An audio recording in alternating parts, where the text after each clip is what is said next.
In 2018, Canelo Alvarez signed a 5-year, 11-fight contract with the streaming service DAZN worth $365 million. It is by far the biggest deal in sporting history, but is the boxing superstar worth it? In 2013, the biggest earner in boxing was Floyd Mayweather Jr. Since beating Oscar de la Hoya, he'd taken over as the #1 man in the sport. And in boxing, that means the ability to pick and choose opponents. For Mayweather, an opponent needed 2 things for them to make him money. First, they had to be a big name like England's Ricky Hatton,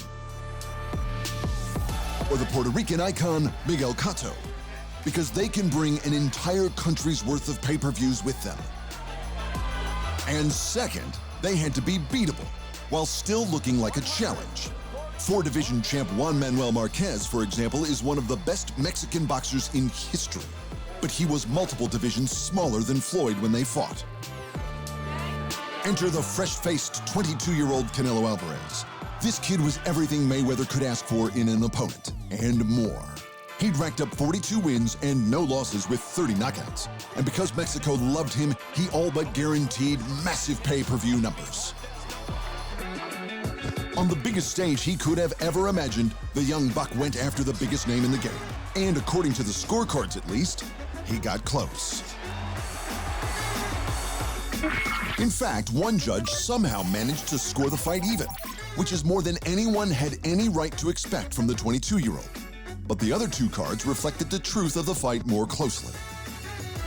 The fact is, Canelo was basically a child, fighting one of the most experienced and gifted fighters the sport has ever seen. The Mexican wasn't even close to his prime yet, and he lost accordingly. But Canelo's greatest strength is his ability to see a weakness in his own game and come back stronger. Poor Alfredo Angulo had to learn that the hard way in Canelo's next fight. Mexican fighters go right at each other. There's a real big power index, and that's it. They stop the fight. And the next year, James Kirkland would have learned the same lesson if he could remember it. Canelo almost took his head clean off in boxing's knockout of the year. Stronger, bigger, faster, and smarter, Canelo was ready for his big money rematch with Mayweather. But that was never going to happen. Not when Mayweather could fight the much smaller and well past his prime Manny Pacquiao for more money than any boxer had ever seen. But Canelo learned from Mayweather.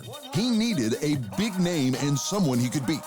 And that man was a man Mayweather used just a few years prior, Miguel Cotto. And it worked. For the first time in over a decade, a fight that didn't involve either Mayweather, Pacquiao, or De La Hoya sold over 900,000 pay-per-views. Canelo was undeniably the next big thing. But was he worth DAZN dollars? Not yet. And that was because of one man. Somewhere out there existed an undefeated middleweight monster named Gennady Golovkin. Not only was this Kazakhstani destroyer closing in on his 20th straight knockout, he held 2 of the titles in the division that Canelo now claimed rulership over. That was the fight Canelo needed to make, but he thought he could make some of that Mayweather-style money first. He was wrong. Canelo went after British Olympic hero and former world champion Amir Khan, but Khan was used to fighting 2 divisions below Canelo, and the bout only netted a cool 600,000 pay-per-views. After that, he faced another Brit in the form of the light middleweight champ Liam Smith. Perhaps he thought the Khan victory would stir up some vengeful patriotism, but only 300,000 paid to watch Canelo stop Smith in the 9th. Meanwhile, Golovkin was out there collecting belts and scalps, beating champions, former champions, and contenders alike. In fact, Triple G was starting to look like the next big thing. This forced Canelo's hand, and he had to go big. Mayweather big. Julio Cesar Chavez Jr. was the next guy, and it was the most Mayweather move imaginable. For starters, JCC Jr. brings in the fans purely because his dad is a Mexican boxing legend. He'd been fighting at light heavyweight, so he looked like a genuine challenge. And to top it off, they'd fight on the Cinco de Mayo weekend. and the move paid off big time. Canelo versus Chavez was the first bout to gain over 1 million pay-per-views without any of the big three since Lennox Lewis beat Mike Tyson in 2002. And Canelo won every round. Now was the time to face Triple G, and that was the fight they made. It was going to be the Mayweather versus De La Hoya of Canelo's career, the moment he became the #1 guy. But that's not what happened. Something even better happened. When the two got in the ring, it was electric.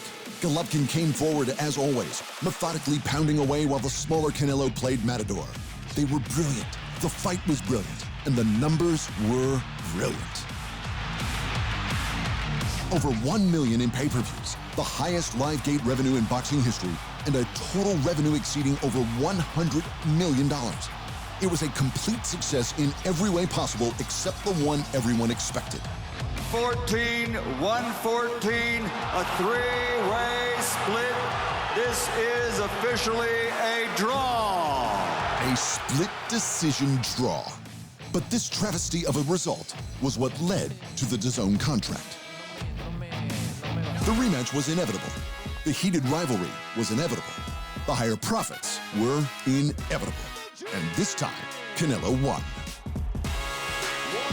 After another 12 brutal rounds, the Mexican was declared the winner in another fight that could have gone either way, and in a fight that brought in almost $130 million. In just 2 fights, on just 2 nights, Canelo bouts secured almost $250 million in total revenue. $250 million.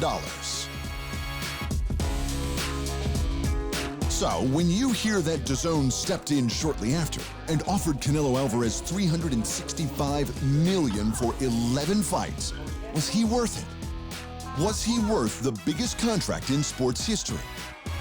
That's up to you. Thanks for watching. And remember, if you want more fight sports in your life, just hit the subscribe button.